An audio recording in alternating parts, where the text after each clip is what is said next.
are you guys doing? Are you enjoying Impact? Have you been making impact since yesterday? I heard. Right. May I just ask you to close your eyes and relax a little bit? Just relax a little bit. Just relax a little bit.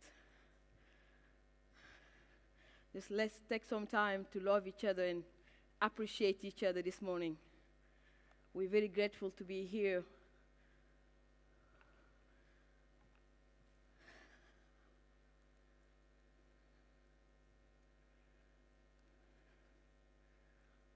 Thank you for your time. My name is Marieme Jamme. I was born in Senegal in 1974. But Britain is my home. I'm very proud British. I want to show you this picture, because this is the only picture I've got with my twin brother. I'm standing here before you because I'm the testimony of resilience, tenacity, and success. This picture was taken with my twin brother when my mother abandoned us at 5 years old in Senegal, West Africa. You might have heard Senegal from the football. It's a very small country, but very conflicted country. And at the age of 13 years old, I was trafficked from Senegal to Paris. Had a terrible childhood, a very difficult childhood. In the 1970s, I was statistic, I was data. In the 1980s, I was data, I was statistic. I'm still data. Today, 65 million children don't have access to education. In Africa, where I come from, young girls don't go to school in some places. They are missing. When I arrived in the UK at 18 years old, I was doing cleaning jobs, working in bars, in hotels, and restaurants, doing 80 beds per day from 9 to 2 o'clock in the afternoon before I go home. There are many women across the world today who are doing the same, from Senegal to Argentina, Buenos Aires, everywhere. Women are subject to so many atrocities, people don't even know about it. I'm very privileged to travel across the world to meet those people. That's why I'm very honored to be here in Poland. And thank you to Michael and Victor for inviting me to come and speak to you. Many women are being kidnapped, sexually assaulted. They're a difficult subject people don't want to talk about. But I do talk about them all the time. And I run a software company in the UK. Throughout my tenacity, my work, I open a software company where I sell ERP solutions, real technologies to businesses, government, and private sector. But for the last 5 years, I've been thinking, you're very successful, you can stay in the UK, you don't have to do anything, you can sit in the southeast of England, enjoying your tea, being at the local Starbucks, where you're the only black woman learning how to code, or coding. But I said, no, I need to go and mobilize people. I need to create something that is global, that is impactful, something that can change the life of millions across the world, including women in Europe, in the United States, and in the UK. Europe is becoming extremely unequal. There's a lot of poverty in Europe, people don't know. But Africa, we have a very bad marketing.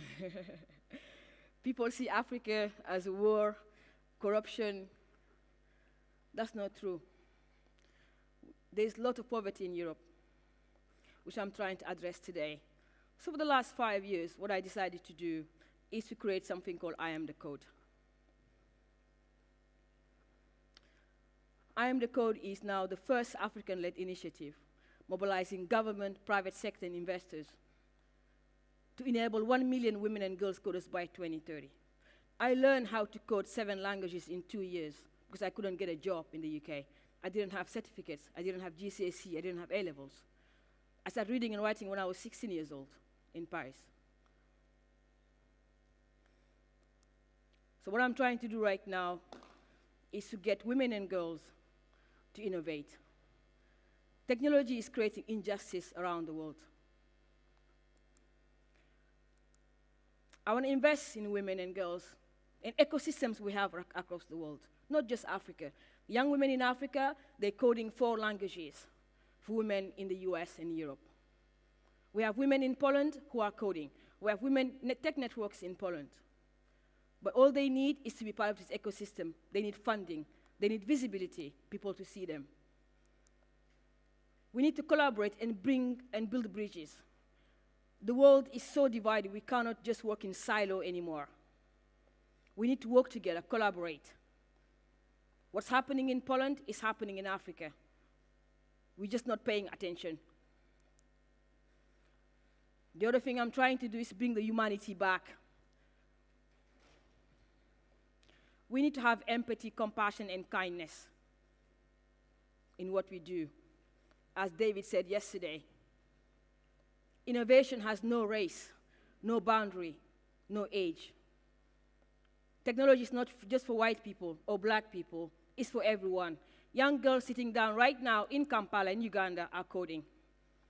That's why I made it my mission to empower 1 million women and girls coders by 2030. People ask me, why 1 million?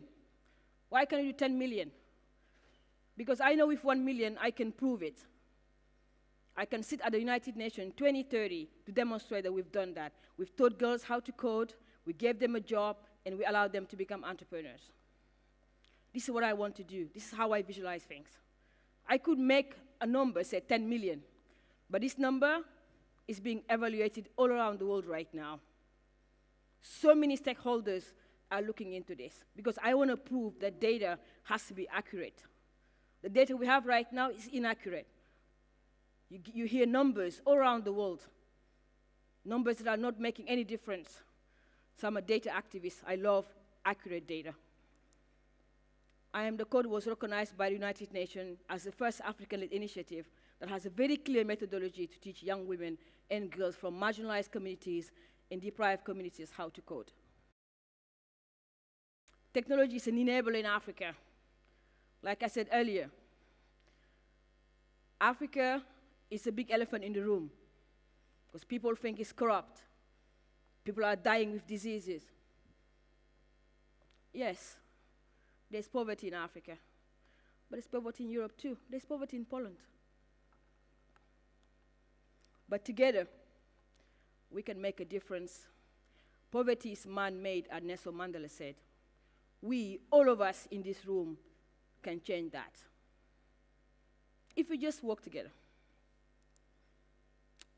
iamtheCODE is now 2 years old. It has expectation, really. Over 10,000 girls are learning how to code across the world, from China to Argentina. We were the first African initiative to go to China to teach Chinese girls how to code. You need to learn English if you want to know how to code. Chinese girls, Japanese girls, Argentinian girls are learning how to code. I want to demonstrate that one single initiative from Africa, from an African person, can make a difference. That's why I'm focusing on long-term impact, the Sustainable Development Goals. I was very lucky to be part of the team of the Sustainable Development Goals. So I understand what they can do. And if you're looking for future impact, we need to focus on them. Each of the goals can make a difference. We have a very comprehensive curriculum.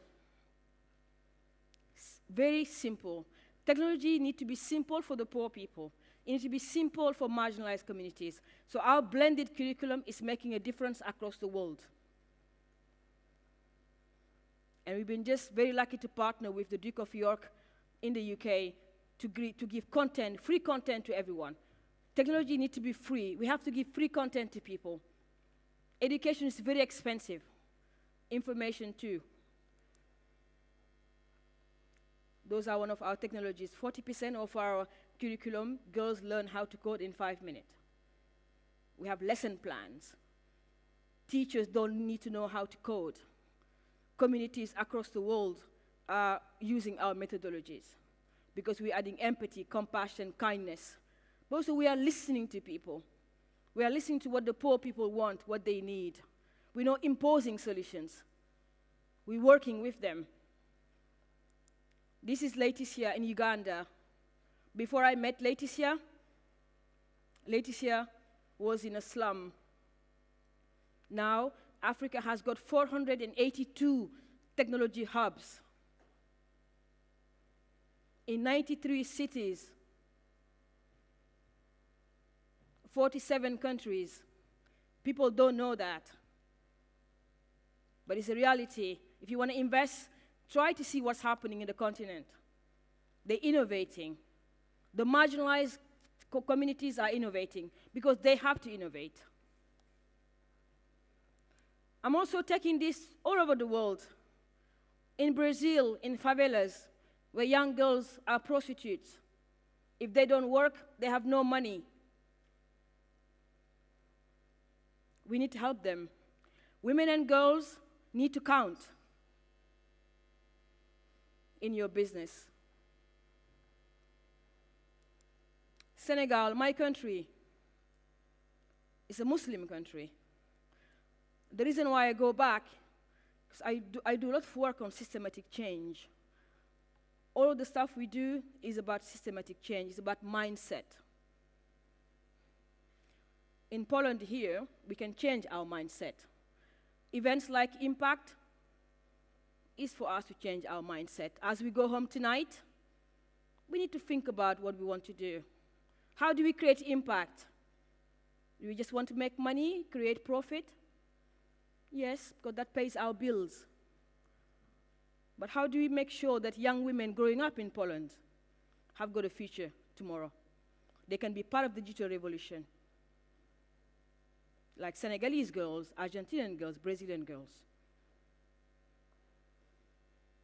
When we listen to each other and collaborate, we can make a difference. And when we open our hearts and be courageous to learn from other people, we can use Sustainable Development Goals as a way of measuring what we do. If something is not measured, you cannot improve it. But for decades, I'm standing here right now as a 44 years old from Senegal, making an impact globally, because I know that if you decide to make an impact, if you really decide to make an impact, you can, and you will. Thank you so much.